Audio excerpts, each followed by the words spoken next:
Vamos lá, meu irmão, glória a Deus. 10º dia de aula.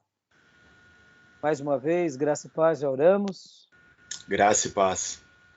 Vamos ao nosso 10º dia de aula de homilética. Hoje é a nossa última aula, sendo que semana que vem é a nossa prova. E, diferente das outras matérias, essa prova ela é diferente, porque você e o pastor Johnny, os nossos 2 alunos, farão uma pregação.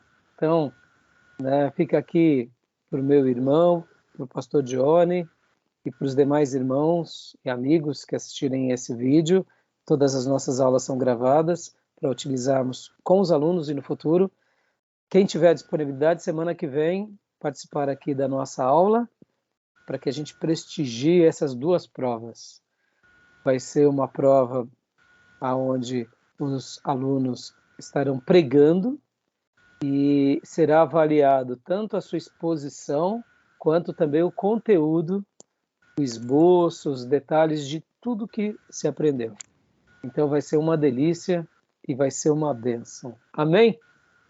Graça e paz, pastor Johnny. Tudo bem, graça e paz. Glória a Deus. Começamos agora, pastor. Tem 1 minuto. Inclusive, eu estava falando e gravando aqui, pastor, o seguinte, que semana que vem é a prova de vocês. Então, já estava convidando as pessoas, os nossos irmãos, amigos, parentes e familiares para participar dessa aula. Porque vocês estarão pregando aqui e vão estar sendo avaliados por mim, né? E vou estar sendo abençoado. Porque eu não tenho dúvida que Deus vai nos abençoar por meio dessa prova, amém? Amém. Então, é claro que para mim, vai ser um momento de inspiração, onde eu vou ser ministrado por Deus, por meio da palavra que Deus colocar nos lábios de vocês, mas ao mesmo tempo também um desafio técnico, onde eu vou fazer uma avaliação crítica de todo o esboço, de toda a construção em que vocês me entregarão, né?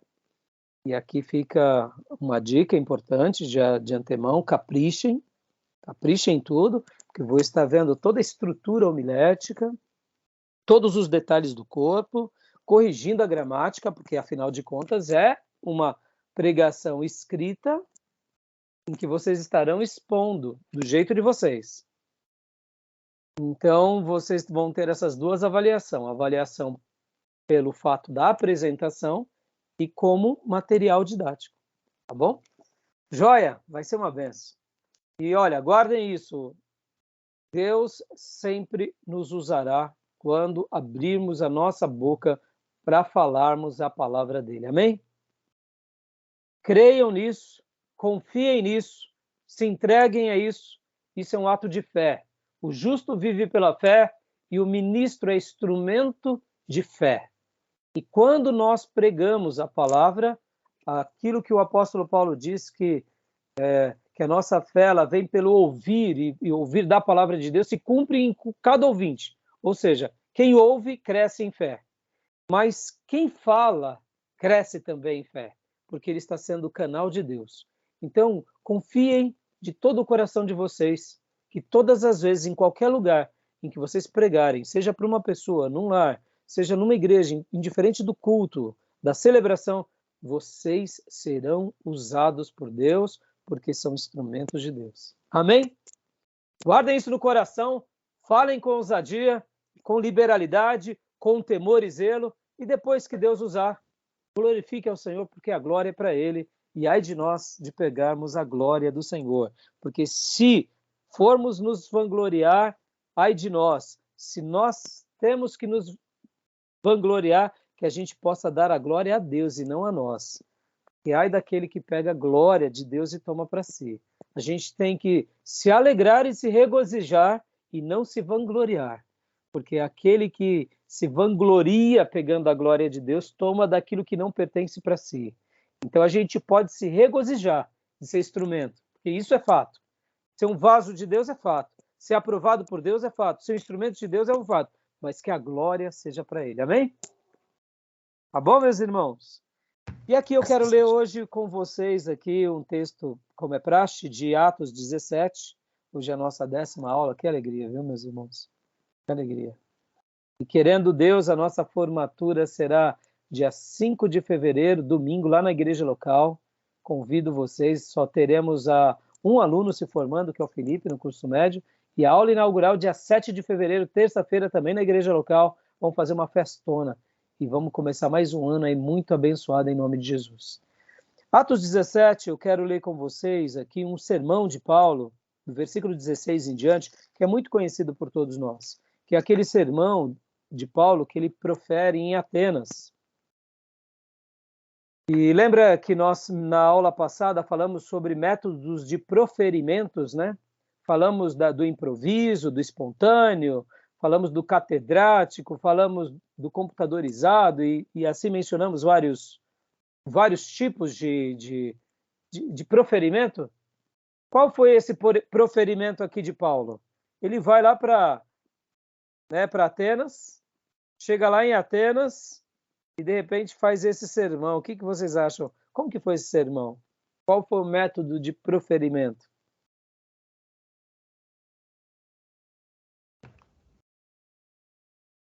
Vocês lembram da história, né? Paulo em Atenas? Não, eu até tenho alguns rabiscos aqui, eu tenho semelhança no que o senhor faz. Eu vou marcando, mas eu preciso ler para lembrar. Não lembram agora? Lembra, Gil? O supra-sumo é um Deus desconhecido, né? Ele está numa região, então... E aí prega, né? Qual que deve ter sido o método? Improviso? Eu acredito que foi um sermão ilustrativo, esse sermão de Paulo, que ele pega os deuses dele, né, e faz uma breve exposição sobre os deuses que ele tem, e depois fala do Deus desconhecido. Exato. Mas foi espontâneo? Foi improvisado? Foi catedrático? Ele fez uma lição de casa? Ele fez um esboço? Com certeza foi espontâneo, né?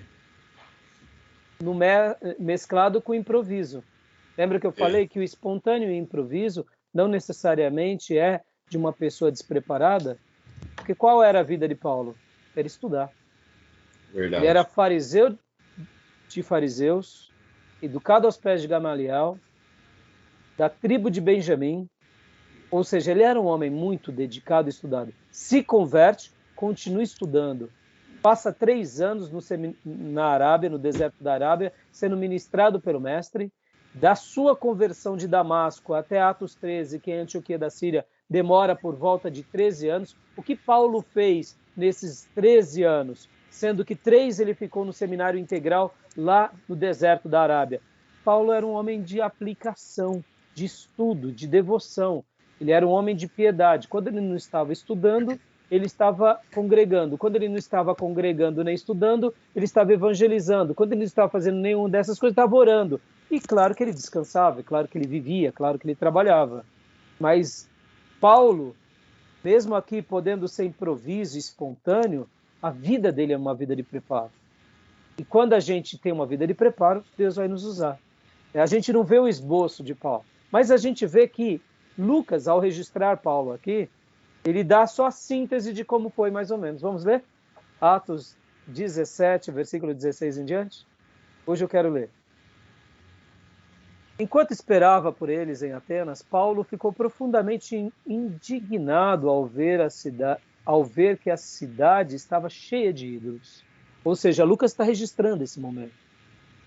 Ele está ali do lado de Paulo e está vendo, porque Lucas começa a acompanhar Paulo no capítulo 16, mas ele está registrando toda a história apostólica e principalmente Paulo agora. Então ele está dizendo que enquanto Paulo esperava por eles lá em Atenas, ele começa a ficar indignado. Então Lucas está vendo Paulo indignado. Ou seja, Paulo está ali andando, olhando, observando, está de uma forma diferente. Lucas nota isso. Agora, guiado pelo Espírito Santo, ele registra. Versículo 17. Por isso discutia na sinagoga com judeus e com gregos tementes a Deus, bem como na praça principal, todos os dias, com aqueles que por ali se encontravam. Olha aqui, mais um detalhe. Paulo fica indignado, Paulo fica num inconformismo e começa a fazer a obra de Deus. Aonde? Discutindo na sinagoga, falando na sinagoga, na praça principal. E Lucas está do lado de Paulo acompanhando tudo isso. A gente não vê Paulo fazendo esboço. A gente não vê Paulo fazendo, eu vou Mas a gente sabe que Paulo, no meio de tudo isso, estava usando toda a sua bagagem, ele estava usando as suas flechas. Porque quando nós nos preparamos a vida toda, estamos aptos e prontos para pregar o tempo todo. Há uma frase muito interessante que diz mais ou menos o seguinte: você quer pregar por 1 hora? Você quer pregar por 1 minuto? Dedique-se por meia hora. Você quer falar por 10 minutos? Dedique-se por 2, 3 horas. Você quer falar por meia hora? Dedique-se por uma manhã. Você quer falar durante 1 hora? Dedique-se durante 2, 3 dias, ou quem sabe 1 semana. Agora, se você quer falar o tempo todo, sem limite, então não precisa se dedicar não, só abre a boca e fala um monte de besteira, dando uma ideia, né, de que o tagarela vai falar o tempo todo. Paulo não era um tagarela. Paulo falava com propósito. Por quê? Porque ele se dedicava a vida toda. Quando a gente lê, a gente pode até ter uma impressão que ele era um tagarela, mas não era um tagarela. A vida dele era uma vida de estudo, era uma vida de profundidade, era uma vida de avaliação, a mente dele era crítica, ou seja, Paulo era extraordinário. Então, esse pensamento, que é mais ou menos esse, eu não me recordo bem, depois eu posso até passar para vocês, mas é mais ou menos isso. Você quer falar durante 1 minuto, se prepare durante meia hora. Porque em meia hora você refletindo, você, durante 1 minuto, condensa bem um pensamento. Se você quer falar durante 10 minutos, dedique-se ali 2, 3 horas. Porque aí você consegue falar durante 10 minutos com objetividade. Pode ver, se a gente vai falar durante meia hora ou 1 hora, a gente tem que se dedicar durante dias. Para quê? Para trabalhar nas ideias, nos apontamentos. Se a gente quer ter uma mensagem, eu diria, de mais profundidade, a gente tem que realmente gastar tempo, né? Agora, aquelas pessoas que usam do improviso como método de que Deus está me usando, mas são relaxados, eles não se preparam nunca. Porque esse é o improviso do tolo. Você não se prepara para falar tolamente. E quem age assim, por isso que tem tantas besteiras nos púlpitos, nas mensagens, nas reflexões, né? Não é o caso de Paulo. Pode ver que aqui ele debatia nas sinagogas. Sinagoga era de sábado em sábado. Ele debatia nas praças. O povo de Atenas, o povo grego, gostava desse assunto. E para você fazer um debate convincente, você tem que ter argumentos, você tem que pensar. Se ouve algo, reflete, pensa, anota. E se você sabe, você pode até ter uma atitude, uma resposta ali no debate na hora. Mas se você não sabe, você pensa para avaliar, né? E aqui versículo 18 agora. Alguns filósofos, epicureus e estoicos, começaram a discutir com ele. Dá um ponto final aqui. Paulo, lembra que ele se formou em Tarso? Ele era nascido e criado em Tarso? Os estudiosos vão falar que Paulo, ele fez em Tarso, mesmo sendo um gentil, ele fez filosofia. Então, além de fariseu dos fariseus, educado aos pés de Gamaliel, ou seja, da escola farisaica, ele lá em Tarso, ele também foi versado em quê? Na filosofia. Qual? Estoica e epicureu. Quando ele está em Éfeso, que ele fica numa escola, se não me falha a memória, de Trajano, e lá por anos ele dá aula, e ele evangeliza nessa escola, possivelmente também ele fez tenda de filosofia. Então, Paulo, ele era formado, e como vocês sabem, naqueles dias eram poucas pessoas que tinham formação universitária.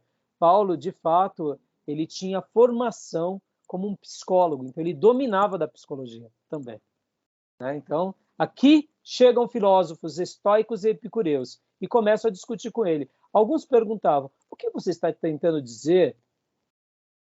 O que está tentando dizer esse tagarela? Outros diziam: parece que ele está anunciando deuses estrangeiros, pois Paulo estava pregando as boas novas a respeito de Jesus e da ressurreição. Como filósofos, eles não entendiam essa questão da ressurreição, boas novas.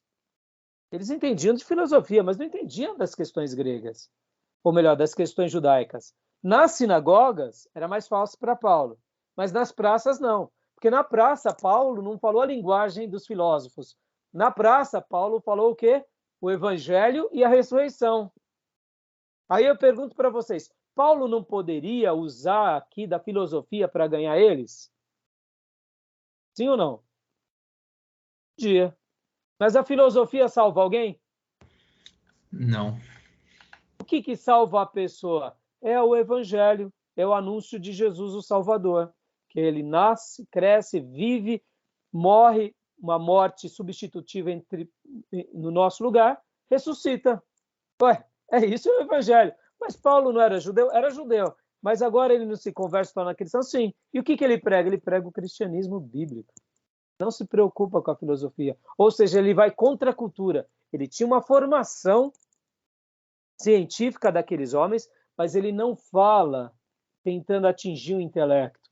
Ele fala sabendo que a mensagem dele, que vai ser poderosa, é a palavra do Espírito. Lembra que nós, na aula passada, abrimos o texto falando até de Romanos e de Salmos? Eu não me envergonho do Evangelho, porque é o poder de Deus. Paulo não tinha medo disso, Paulo anunciava isso, porque ele sabia que era por meio do Evangelho e por meio da palavra que o Espírito Santo trabalha. Mas eles, ouvindo Paulo, falam: o que esse tagarela está falando? 19. Então, o levaram a uma reunião do Areópago, onde lhes perguntaram: podemos saber que novo ensino é esse que você está anunciando? Você está apresentando algumas ideias estranhas e queremos saber o que elas significam.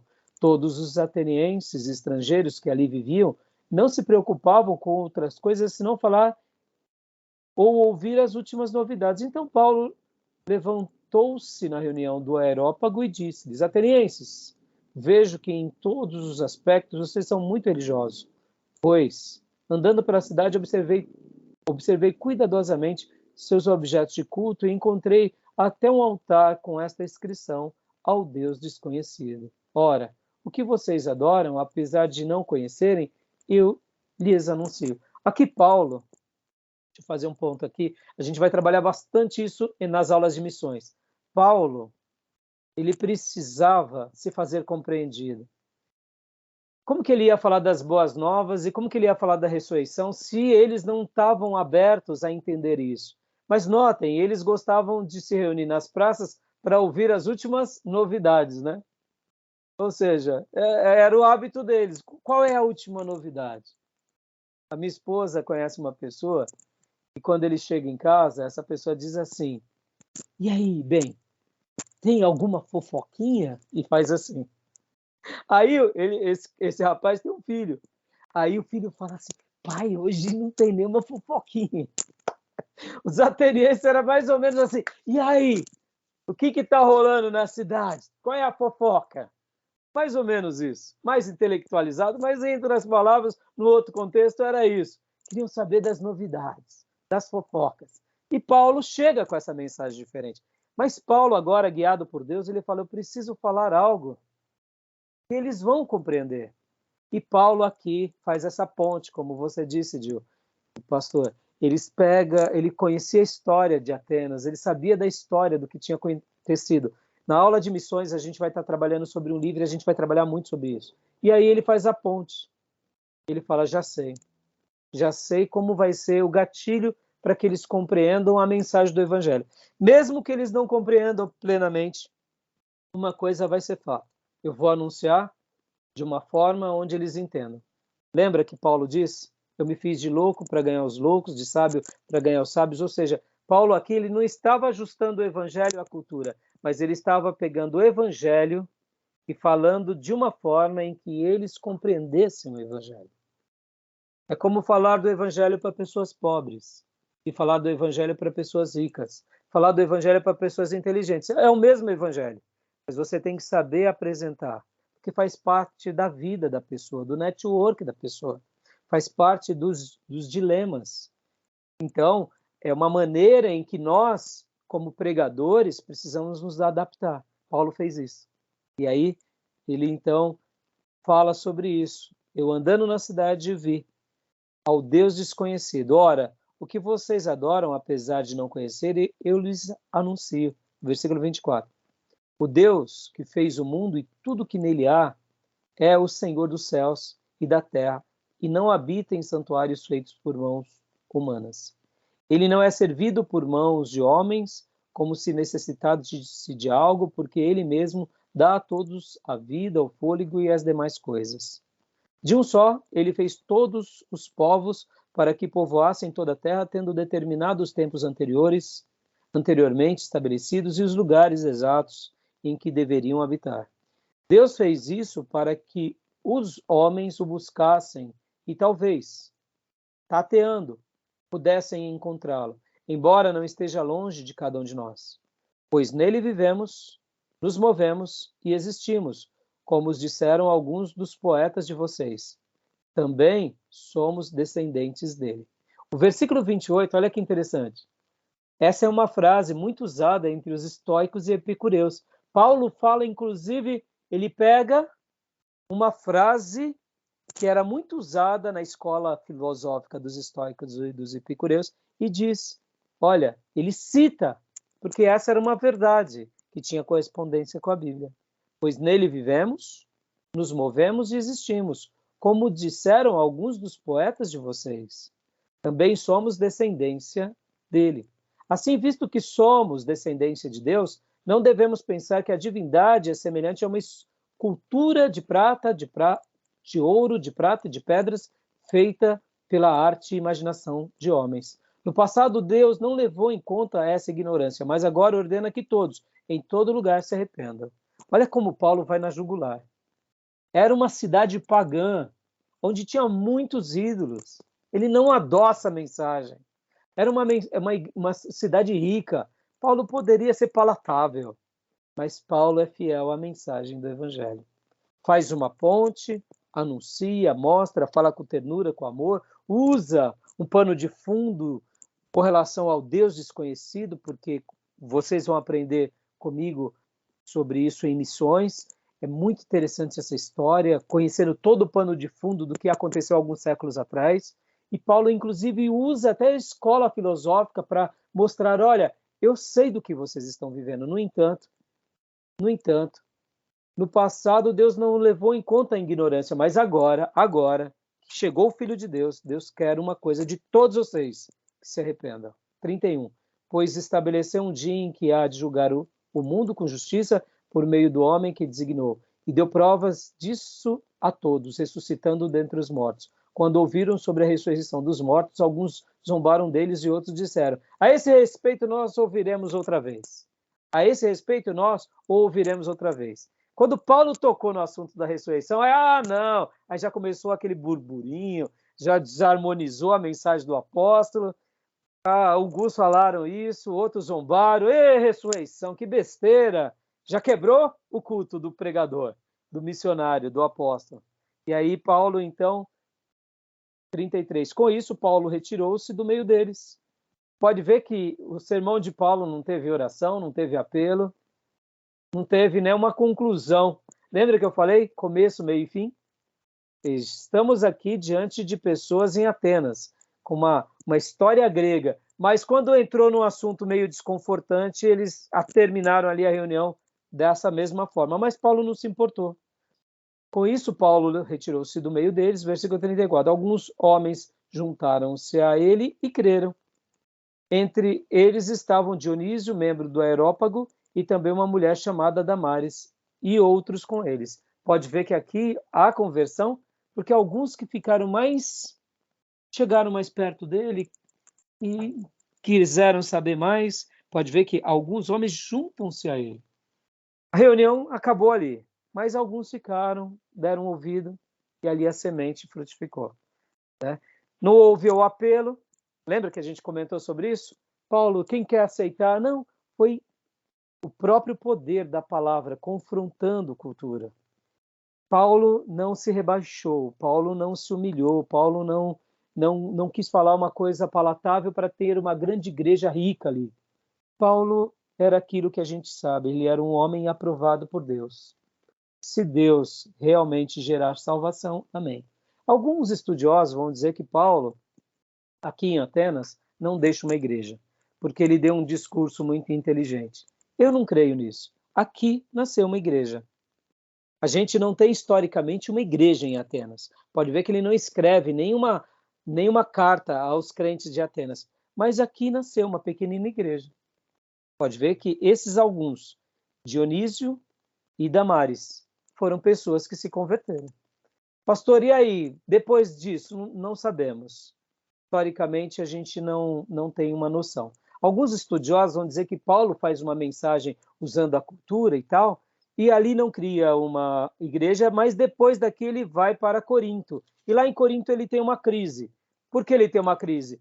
Ele tem uma crise, segundo alguns estudiosos, dizendo o seguinte, que ele tentou fazer uma mensagem um pouco mais inteligente e não frutificou. Lá em Corinto, então, ele fala só da ressurreição, fala só do poder de Deus, esquece essa questão filosófica. Eu não acredito nisso. Eu acredito que aqui ele usou de uma oportunidade no momento, deixou a mensagem, lançou a semente. Deus frutificou como quis. E lá em Corinto, ele continuou fazendo a obra numa cidade pagã, lançando a semente. Deus quis montar uma igreja. Simples assim. Por quê? Porque é Deus quem faz a obra. Aqui ele frutificou, não tanto. Lá ele frutificou mais, mas foi porque Deus quis assim. Amém, meus irmãos? Alguma dúvida? Não, tá tranquilo. Algum comentário sobre isso? Com o Paulo, a gente sempre tem um momento e uma oportunidade de aprendizado, né? Você percebe a didática que ele tem, o olhar clínico que ele geralmente dispõe de uma situação, e sempre muito usado por Deus, né? Eu cheguei a pregar esse texto há um tempo atrás, muito tempo atrás, e eu cheguei a fazer algumas marcações na minha Bíblia, né?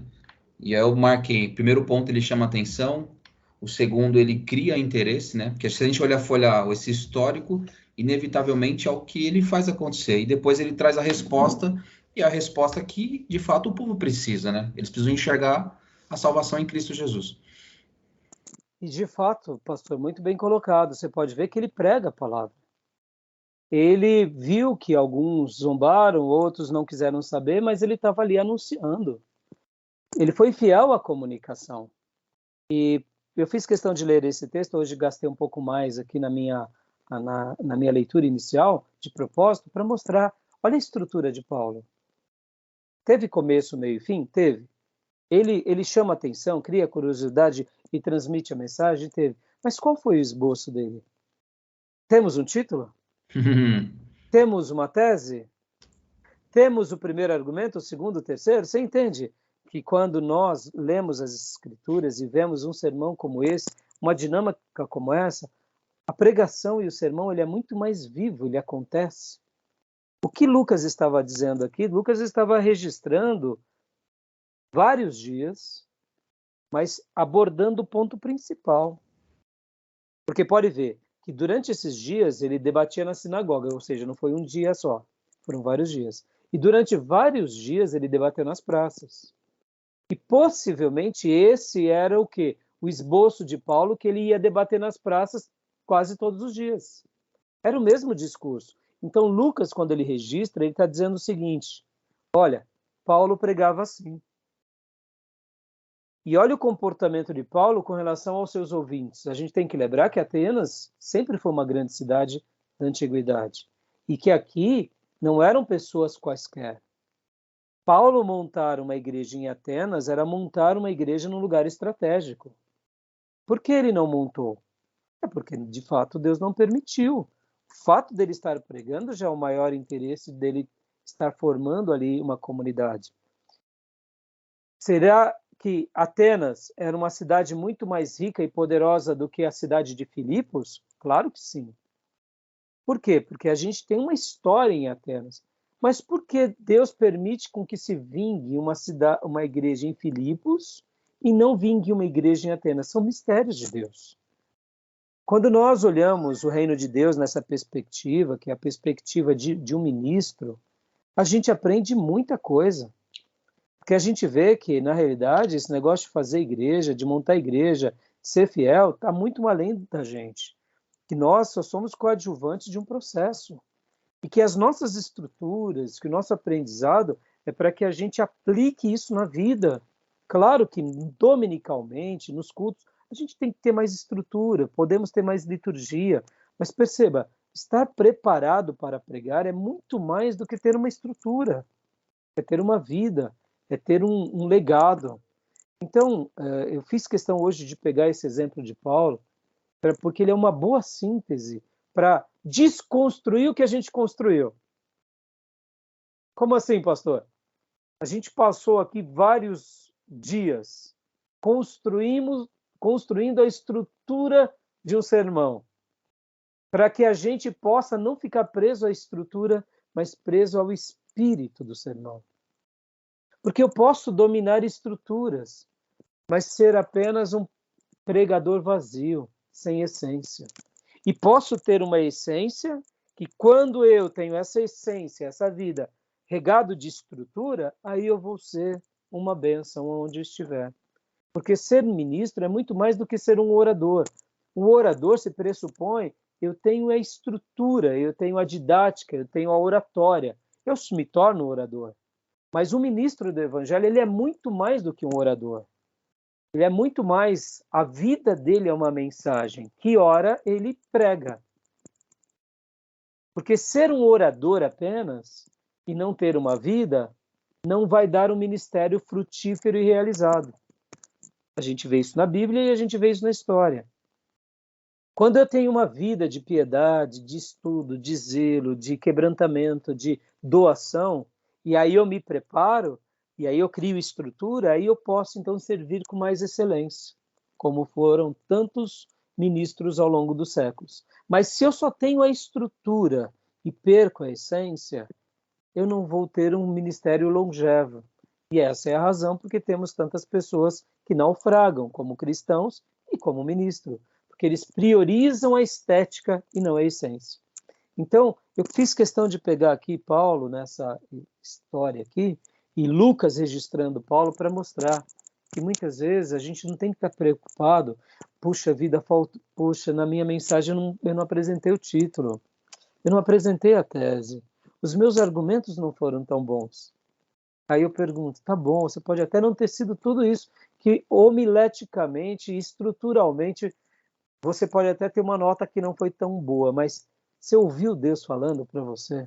Você tem certeza que Deus quer que você diga aquela palavra para aquelas pessoas, para aquela comunidade? Você tem certeza que enquanto você orava, o Espírito Santo aqueceu a sua mente, as suas ideias e te condicionou a uma passagem que foi um presente, ou seja, enquanto você orava, buscava, você foi lá nos celeiros como um mordomo e pegou a comida que Deus queria e agora você vai e entrega o que Deus quis? Então, meu irmão, fique tranquilo, porque a história vai mostrar que nessas horas o Espírito Santo vai mostrar que a igreja é dele, que a gente é instrumento.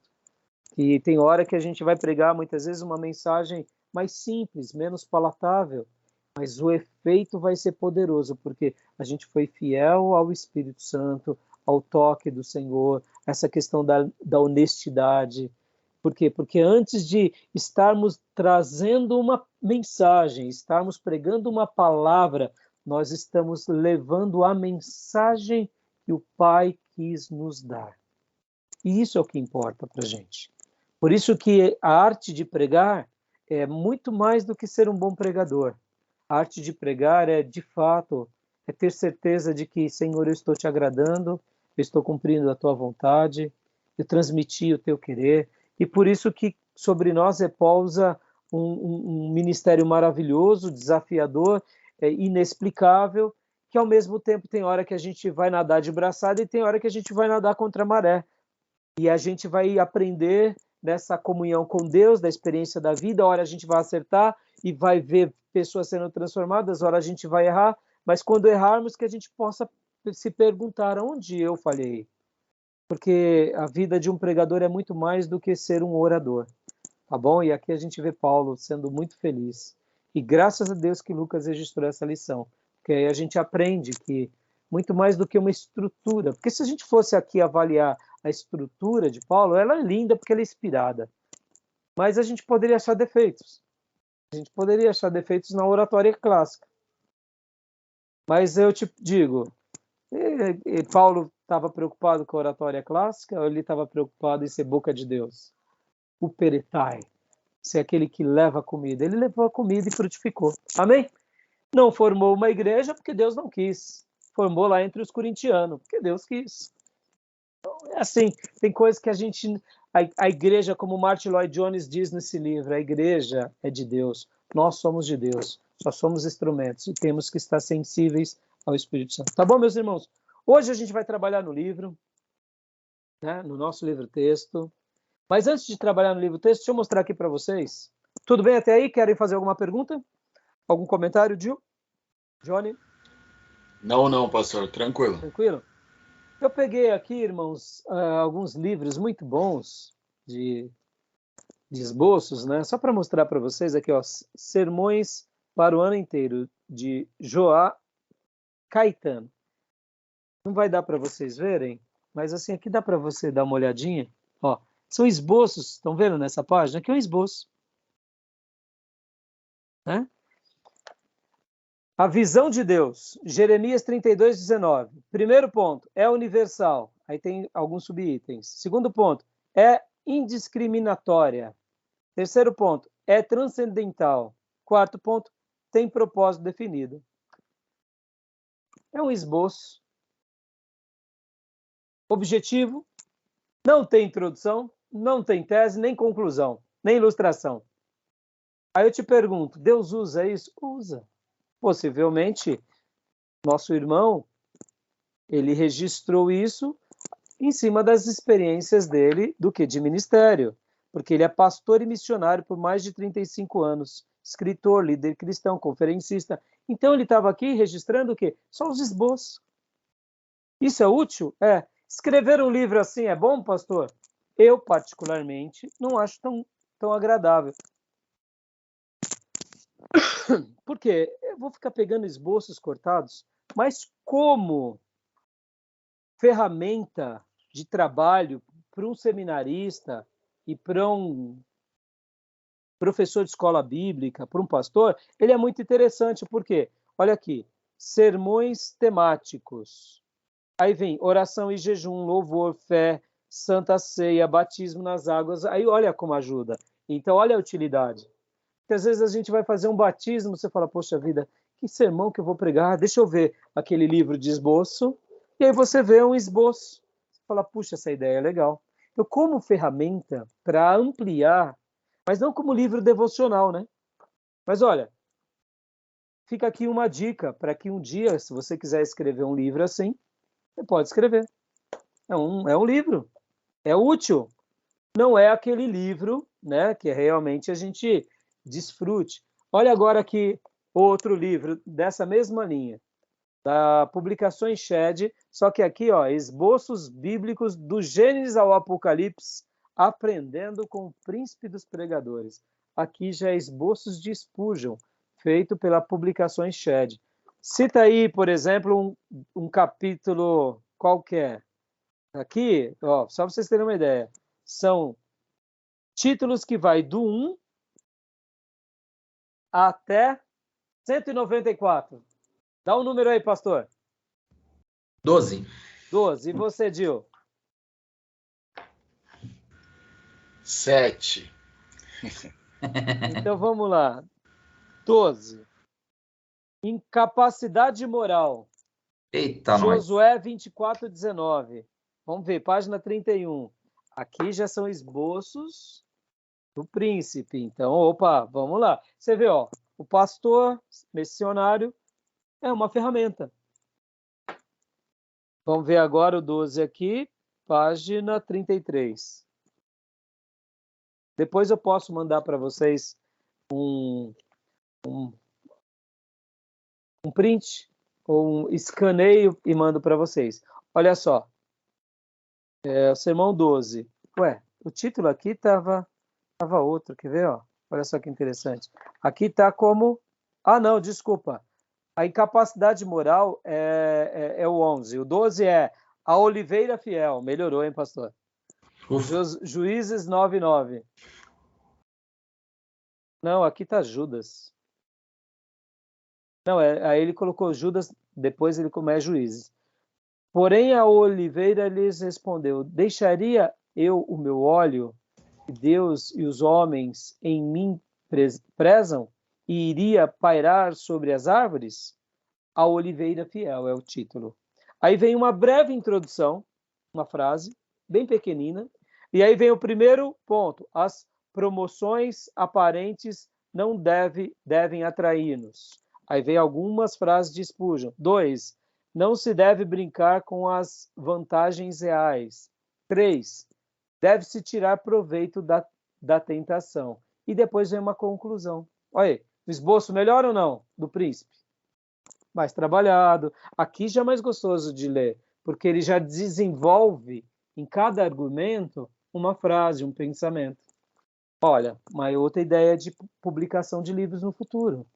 Então, esse tipo de livro, ele tem utilidade? Claro que tem. Eu tenho vários livros de esboço. Pastor, quantas vezes você já leu livros de esboço? Para mim, os livros de esboço são só livros de consulta.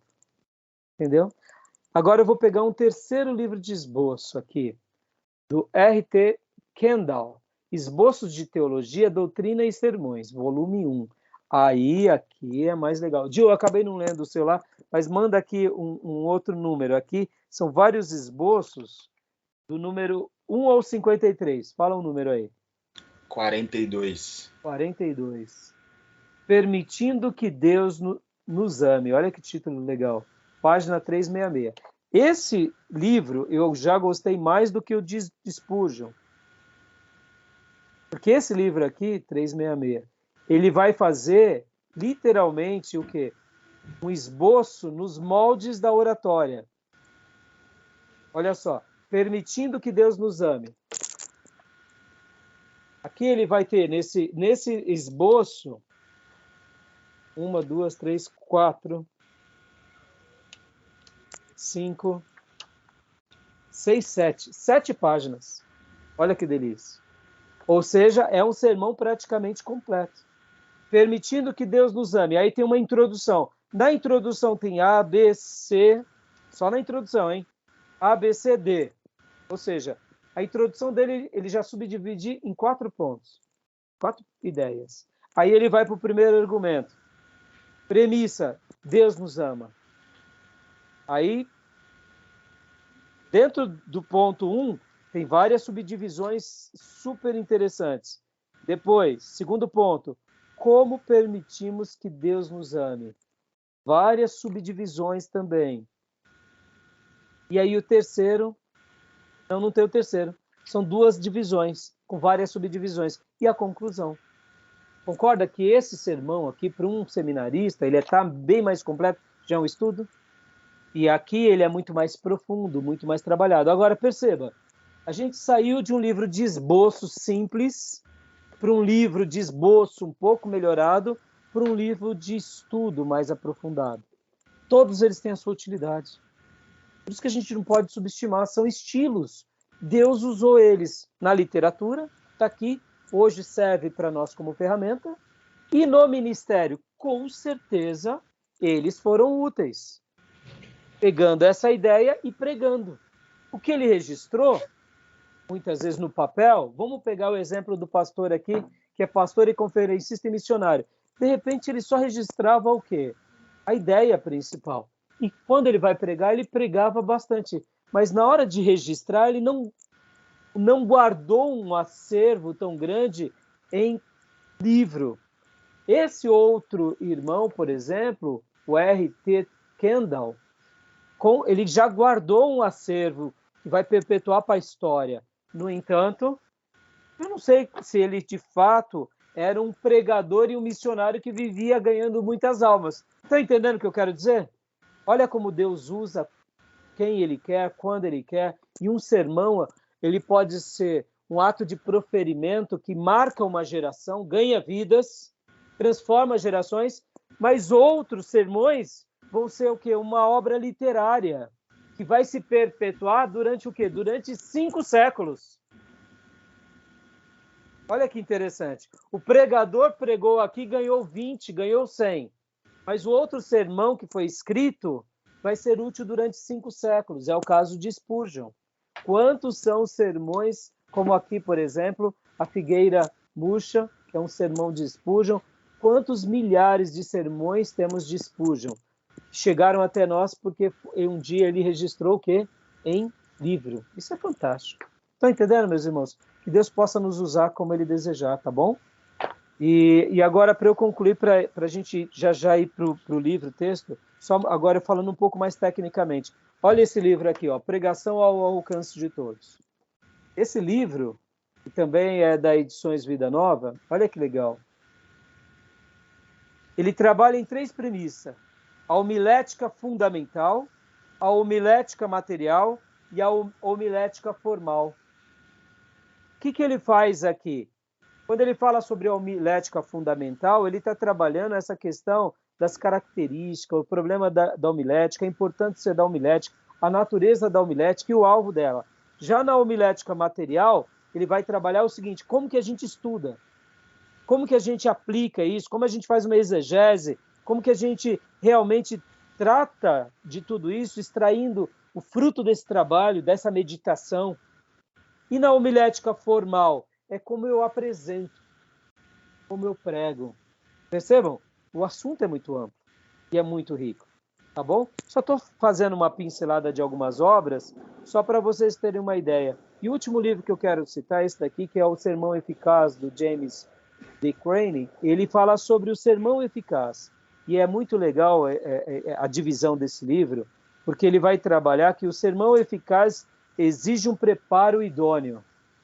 O sermão eficaz exige um propósito definido.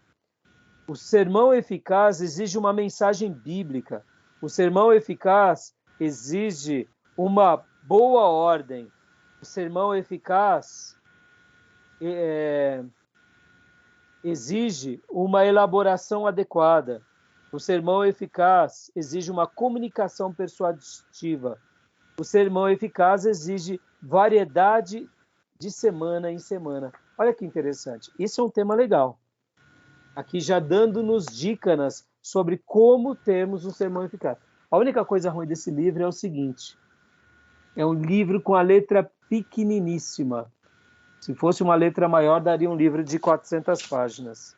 Ela tem 200 páginas, mas é um livro com a letra muito pequena.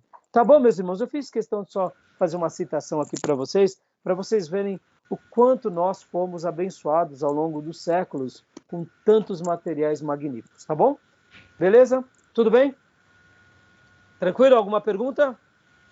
Não? Tranquilo. E agora vamos passear um pouco no nosso livro-texto. Essa minha edição, irmãos, é uma edição de 2009. Eu acredito que de lá para cá não tenha mais edições mais novas do que isso. Eu sei que foi difícil vocês aí até acharem o livro. Então, para facilitar agora essa aula, eu vou estar utilizando essa aula aqui, que eu tenho ela em PDF, que é uma edição antiga. É uma edição, deixa eu mostrar para vocês.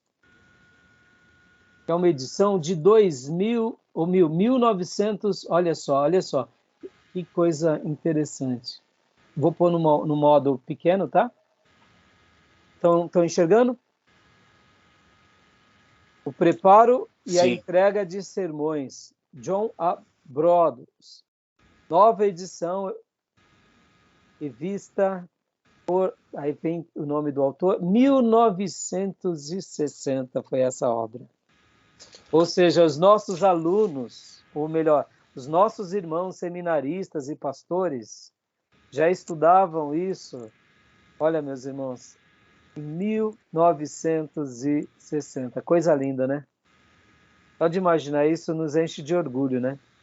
Eu nem era nascido, eles já estavam estudando há 60 anos atrás, 62 anos atrás. Foi quando a Casa Publicadora Batista, ou a JUEP, publicou lá no Rio de Janeiro esse sermão. Então é o mesmo livro, só que agora, esse nosso livro aqui, na realidade eu só estarei usando agora essa obra para facilitar a nossa didática aqui, se tratando de ser o último dia. Só para vocês terem uma ideia, aqui, só para vocês verem, olha que interessante. Aqui no índice, né?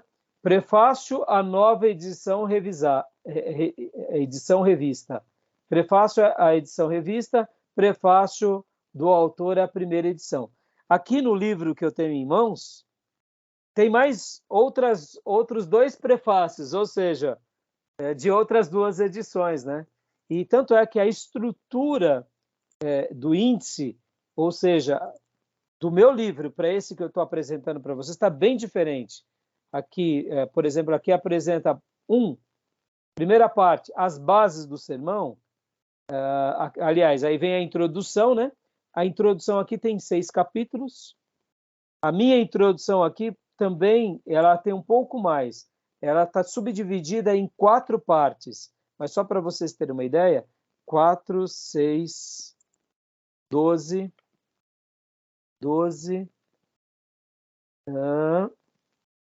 13, 14, 15 partes. Essa introdução tem 6. A minha introdução atual tem 16. Aí vem a primeira parte, as bases do sermão. Aqui não são as bases do sermão. A primeira parte é os fundamentos do sermão. Aí a segunda parte desse livro é a classificação do sermão.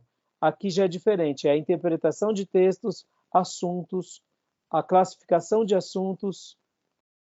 Pode ver que aqui, essa faz a parte da primeira parte, que é as bases do sermão, desculpa. A segunda parte é elementos regulares ou formais do sermão.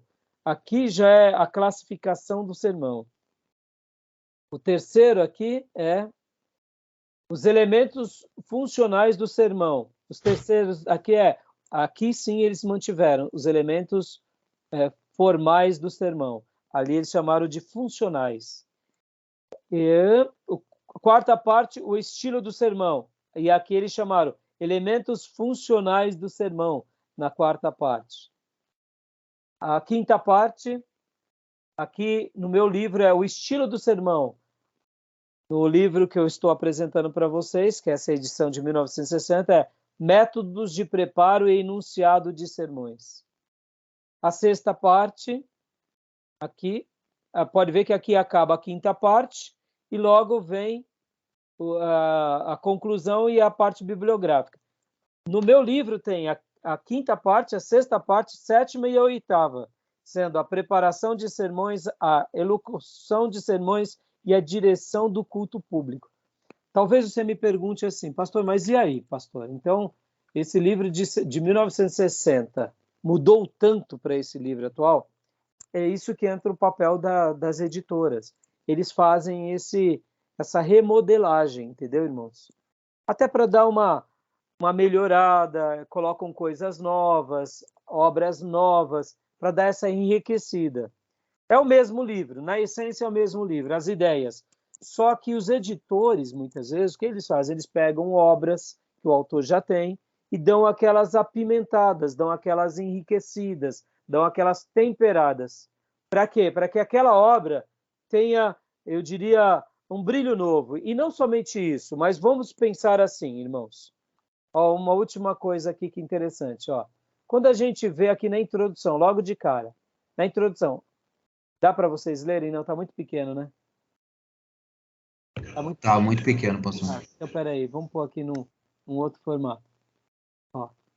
Vamos pôr aqui no modo de leitura. Introdução, agora ficou bom, né? Agora ficou bom, né? Agora ficou bom. Leia para nós só essa primeira frase, pastor. Perfeito. A prédica é característica do cristianismo. Nenhuma outra religião jamais tomara reunião frequente e regular de massas humanas para se ouvir a instrução religiosa e a exortação como parte integrante do culto divino. Até aí tá bom. Olha só. Por quê? Aí onde entra, eu estou gastando esse tempo agora que a gente vai fazer a síntese desse livro, mas eu quero até dar uma ideia aqui para vocês sobre como funciona uma editora. Estourando rojões aqui. Como funciona uma editora e esse papel tão lindo dos editores. 1960, eles chamavam de prédica. Interessante, né? A prédica. Para nós, prédica é estranho, né? Concorda ou não? Vocês conseguem prédica? Totalmente, né? Prédica? É um termo que a gente não usa praticamente. Não usa, não é? Olha lá. É usual. A prédica é característica do cristianismo.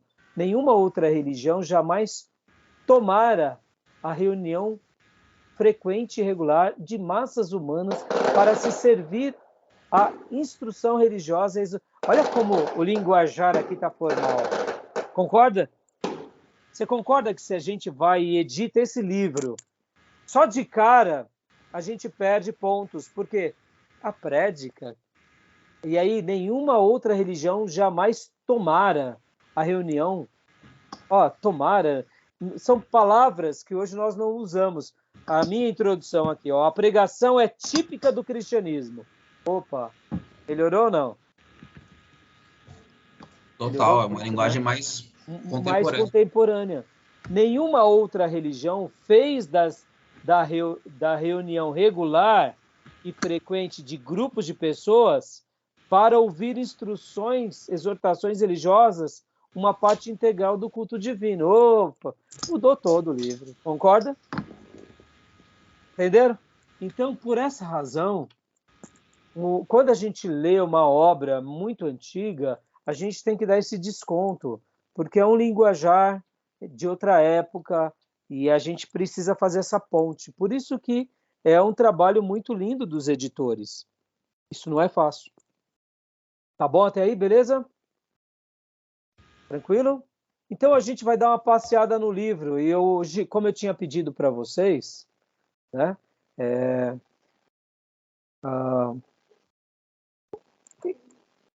Eu gostaria que vocês depois fossem fazendo observações do material de vocês, pontos que vocês ficaram com dúvida, porque, como nós já mencionamos na última aula, esse livro é muito objetivo. Esse livro ele é muito prático, né? Então, eu gostaria que vocês, assim, fossem fazendo observações, tirassem as dúvidas, tá bom? Leia para nós, pastor, até Lucas 4, do 16 ao 21. Agora.